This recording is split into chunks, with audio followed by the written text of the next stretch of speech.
You're listening to the smartest guys in marketing, the best show on the planet for client businesses to learn about traffic, funnels, sales, conversions, and marketing coolness. Chris and Taylor are the founders of Traffic and Funnels, a digital marketing consultancy helping you get paid clients from cold traffic daily. Now, here are your hosts, Chris and Taylor. Dan says, can you guys talk about the psychographics of wealthy entrepreneurs? What keeps them up at night? What do they want but don't have? What's the psychographic of the wealthy entrepreneur? Dude, I think it comes down to impact, honestly. Like they are like looking at how they can reach more people, how they can affect more change. And it's not really tied to dollars. Like we were talking about that just the other day.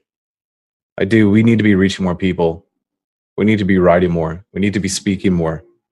You want my answer to that? Yep. If there's something that keeps me up at night, I think everybody has a few perfect opportunities, and I don't want to miss it. That's what keeps me up. I don't want to miss it. We're in a season of momentum. I'm not talking about an opportunity to, like, I'm afraid that we're like the poor. Like, but we're worried about money is almost zero. Not because of our marketing skill, but because of like just our mental fortitude is off the charts. But Dan, to be honest, like we have an opportunity here to really take this and turn this into like big impact. I don't want to miss that opportunity. That's the psychographic, I think, is like, man, we're in it. Like we're in the flow. I don't want to miss anything. I want to be on for this, you know? What does your business need to be making monthly to start looking at real estate? This is Ryan Steenberg. How much money does he need to have to start looking at real estate? Dude, it totally depends on what else is going in your business. How much money you have in the bank. Like, do you have people that you employ? Or your marketing system set up? So I think, Steenberg, there's like more info needed. Yeah. It also depends on the opportunity.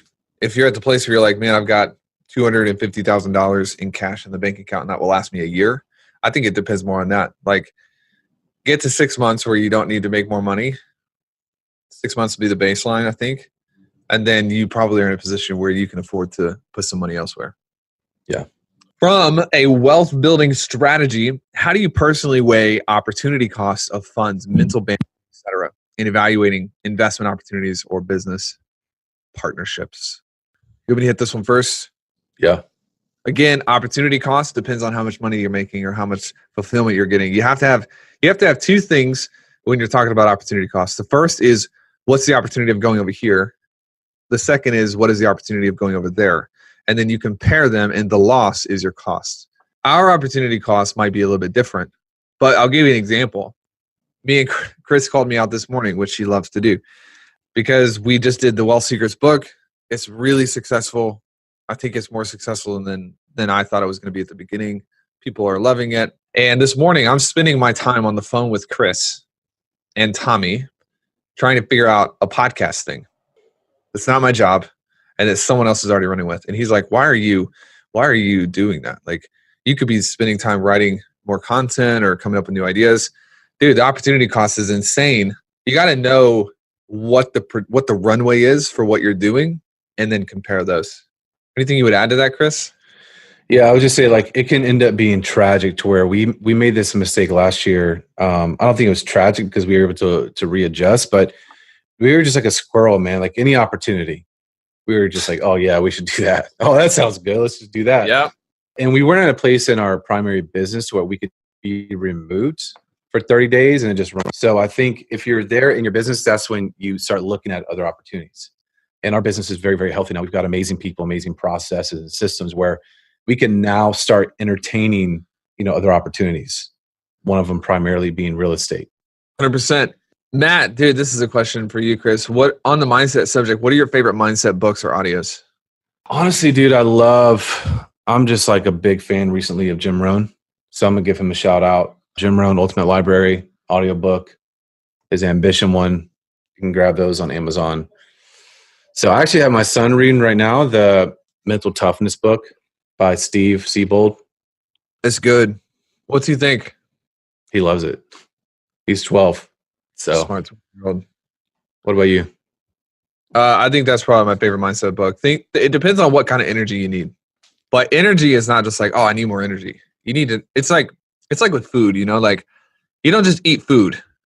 you need to eat the kind of food that it matches the goal that you have. Mm-hmm. You know, and energy is the same way. And what I see is a lot of people don't know what kind of energy they need. If I'm like just uninspired and I'm like, yo, apathy, write down the word apathy. When you start feeling apathetic, you are in the most dangerous place you will ever be as an entrepreneur. Apathy is it actually should be the most terrifying type of energy you have, because that's when you'll walk off a bridge and not even know you're walking off a bridge. When I'm there, I'm going to pull out something like Relentless, Tim Grover. I'm going to listen to Andy Frisella. I'm going to get yelled at.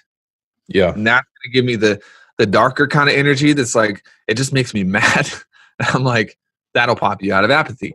But then when it's like, man, when I want that long lasting, clean burning energy that's just like, I could take challenge after challenge after challenge after challenge, that's all about reorienting my focus on the big picture. And Jim Rohn is great for that. Jim Rohn's philosophy on seasons is just like the best thing ever. So love that. I may have gone a little too in the weeds on that answer to that, but It's good, bro. Cool. Let's go through some more questions. Here's a good one. What other business models besides a client business can still be good wealth building vehicles? You can answer that, or you want me to? Oh, you, bro. I think just from a principle standpoint, like it comes down to what's scalable.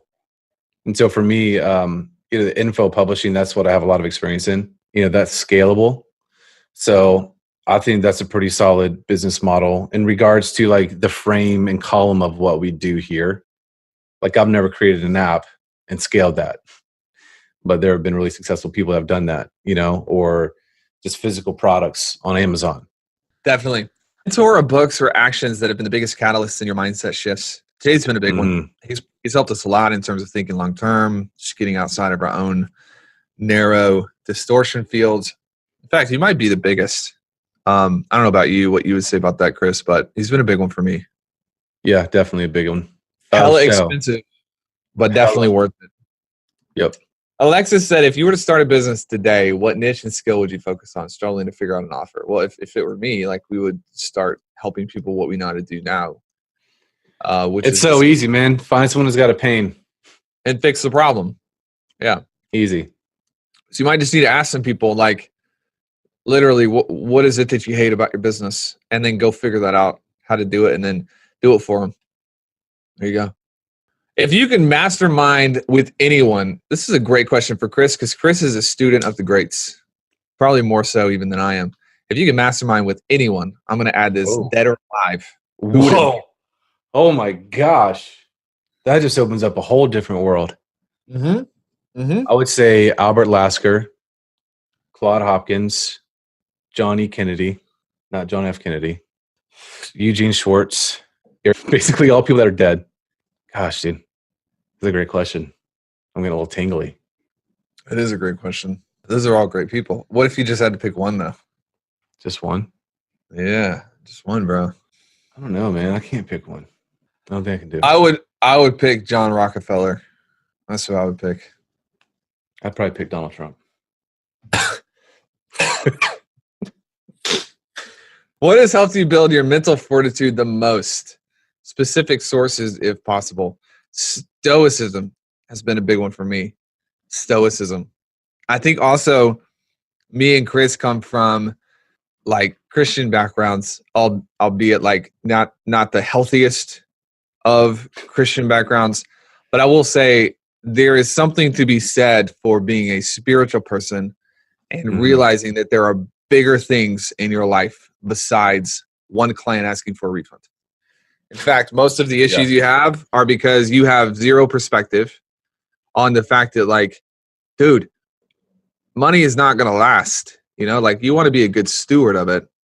But for me, a lot of my mental fortitude comes from just the perspective of being like, we're here for a certain amount of years and we do the best that we can. And we owe it to everyone that we know to steward the time we have here well. But at the end of the day, man, like at one point, we're going to keel over and die, and it's not that big of a deal. Yeah.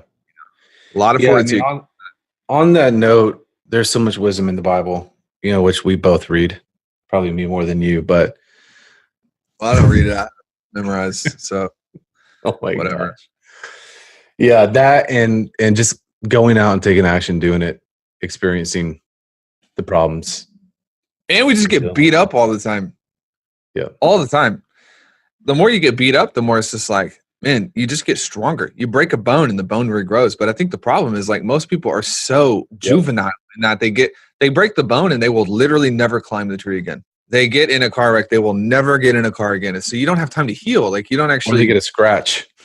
You got to capitalize on the investment of pain that you put into your growth journey. And if you just get hurt and you step out of the game, you've got a whole lot of equity that you never capitalized on because you may have gotten stronger, but you ran and you're never going to make anything from it. And so mark my words, like right now, the reason that our fortitude is as strong as it is, part of it is we've gotten beat up for 3 years, but we just keep going, man. Like we're just like, cool, let's keep going. And that turns into like real muscle. Hope that helps. Nobody's saying nothing, whatever. J. Abraham says, ask better questions. Can you walk us through how you developed the skill set of asking better questions and what constitutes a great question? Well, to ask good questions, you have to be pretty self-aware. So I journal a lot. I'm always reading, I'm always journaling. And it's the most important question that you can ask, in my opinion. This is my opinion, which means there's a 100% chance that it's correct. The greatest question you can ask is, what do you want? Yeah. People don't know what they want. So if you can answer that question, then what's the next question? How do I get it? Then you can answer that. Then what's the next question? Who already has it? Then the next question is, how do I get access to them? You see how the first question is the most important. You got to be able to answer that. Then you go to the next one, then the next one, then the next one. So it's definitely a sequence. Yeah, people ask questions from being in the weeds versus zooming out and looking to the future of like, what's the outcome? That's damn good Southern cooking right there, bro, if you know what I'm saying. Yeah. My grandma couldn't. My grandma's got nothing on that, man. I was like, chicken and waffles right there, bro. All right. In the book, you mentioned study on kinesiology and formative causation. You used that to talk about how we can improve thoughts, create energy waves we can measure and rate. You said there wasn't enough time to talk more about it in the book. Could you talk about it now and how it relates to wealth now? Absolutely. There's 2 good books that I would recommend you pick up and study on this. The first is Power versus Force. The second is Levels of Energy. Power versus Force, Google it, Levels of Energy. Both of them are on Amazon. And I grew up and we're all chiropractors. And I remember from an early age going in to get adjusted. And my uncle, who actually just passed away about a month ago, he would scare the living daylight out of me because I was just a kid. And he had this room set up where he would go in and he would like try to push your arm down. You'd put your arm out to the side, you would push it down. And then he would have like my mom would touch my shoulder and then he wouldn't be able to push it down. And that was my first experience with like kinetic energy and energy transference. And it wasn't until like the last 2 years that all those memories came back and I started like connecting all of the dots. And the studies that are out right now show that there are actual vibrations that come out of somebody's thinking that not only improves or disempowers other people, but it actually strengthens or weakens the body. We're going off into the weeds right now, but this is one of my favorite topics. And if an athlete thinks about his team, he runs faster than if he thinks about the championship. Because pride is a lower level of energy than service, which is higher. And the higher you are in that scale of energy, the better your body performs, the better the people around you perform. So as it relates to wealth, what that means is you're not going to be able to watch the news every night and create wealth. It's just not going to work. There's so many negative vibes that are coming at you all the time. And you're out here trying to really build something for yourself and for other people and focus on service. And then you're constantly in an environment where the vibrations, and mark my words, you're getting vibrations out of the TV, energy transference at a level that we have never, ever, ever understood before. It's not just being in the same room. When you read Wealth Secrets, you're getting a level of energy from the book. Wild shit. And so you got to make sure your inputs are in alignment with the type of energy that you need. Long story short, fastest way to generate wealth, get around some people who are wealthy. It doesn't have to be physical. It can be in a mastermind. Fastest way to get your body in shape, get around people who are physically in good shape. It doesn't even have to be in person. It can be online. Let me know if there's specific questions on top of that. Hey, Chris, snap, bro. What's up? Jennifer says, Do you have any advice on how to find a good business partner? Someone whose values in all areas align with yours, as you two seem to have. Saw you, bro.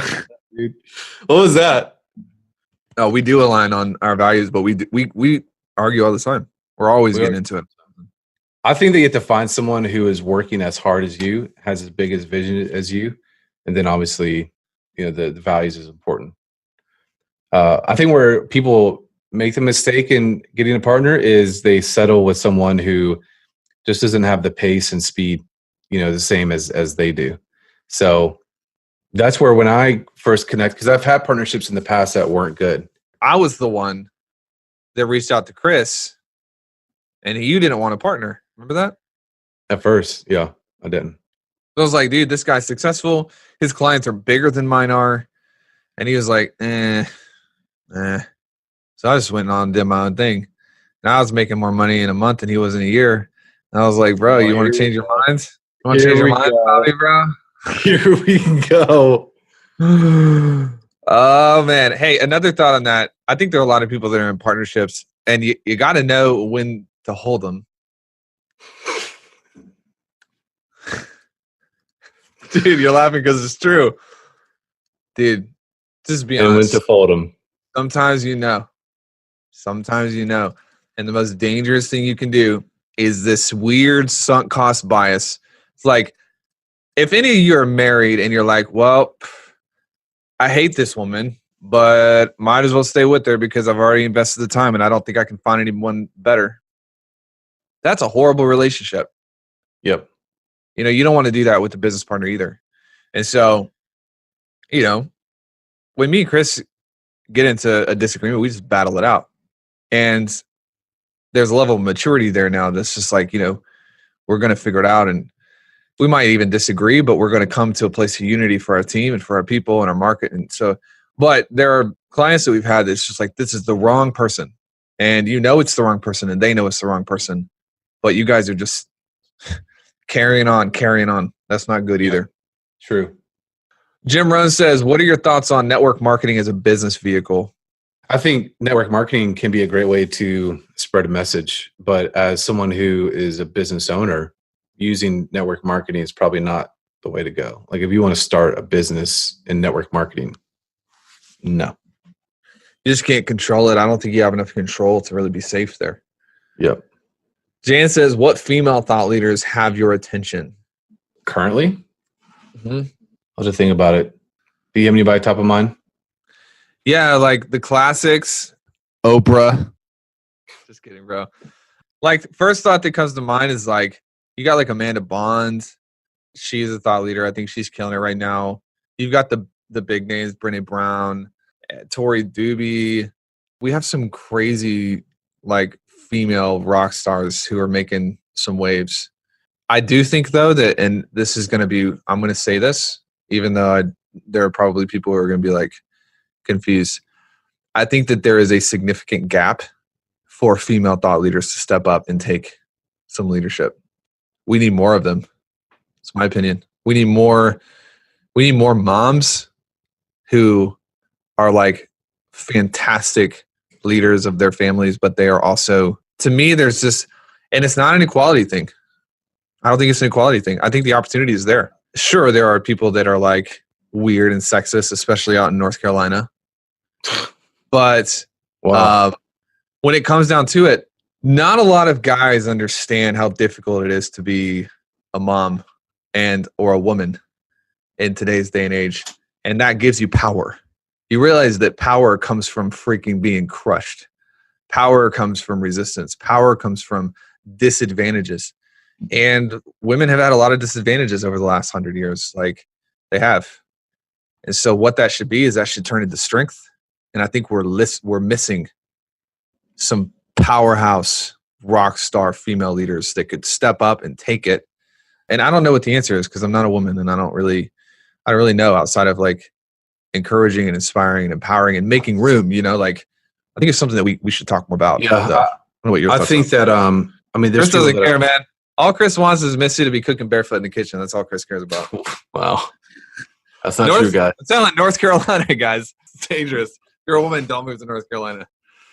Unbelievable. I don't even want to hear. I don't want to even tell you like the obscenities I've heard walking around Nashville. Bull crap, dude. It's the safest city in the world. It's such a lie. Back to you. Dude, No, Misty's I mean- on. Misty, Misty what said, up? Mama Bear in the house. Mama Bear in the house. Noise. Yeah, I think there's a real opportunity, like you said, for the ladies to step up. I think that they are undervalued, underappreciated, underutilized. And I would love to see more of the ladies can own it and just steal the dudes. Dude, another woman thought leader that I really, really, really, really respect is Dr. Carolyn Leaf. Have you heard of her? Yes. Yeah. Dude, this woman is brilliant, dude. Like, she is so freaking smart. And She wrote the mindset. The turn your brain Yeah. on. Switch your brain on. yes, Something like switch that. your Yeah. brain on. She's like a neuroscientist. Yeah. She's like way smarter than all of us combined. Study her material because it's really good. And it's fascinating too. Like, she gets into a lot of like stuff that's similar to Maxwell Maltz, but she's just a doctor and she's helped a lot of people. Jan says, Yep. thanks for this conversation. 100%. I've learned so much from our female clients in the last year. 2018 was a big learning lesson for me on just the differences between like masculine and feminine energy. And it's not even a boy girl thing. It's just like how you operate. Like, is your modus operandi, you just default to masculine, which is very dangerous? Or is it you just always default to feminine, which is very dangerous? The yin and yang is like the most important. You got to have that balance of both. So we could probably talk about I'd it. say though, like, just to end on this, a big thing is our wives, dude. Like, they're not out there as thought leaders, but you guys probably don't realize how much we are affected by our wives. Just their principles, their thoughts on when we're dealing with issues, their wisdom, and then that gets translated, and you guys see a lot of that. So, personally, I'd say I'll give them like mad props. Thank you guys for hopping on. Chris, any last Glad you words? guys are here. Love you. All right. See you guys. Peace.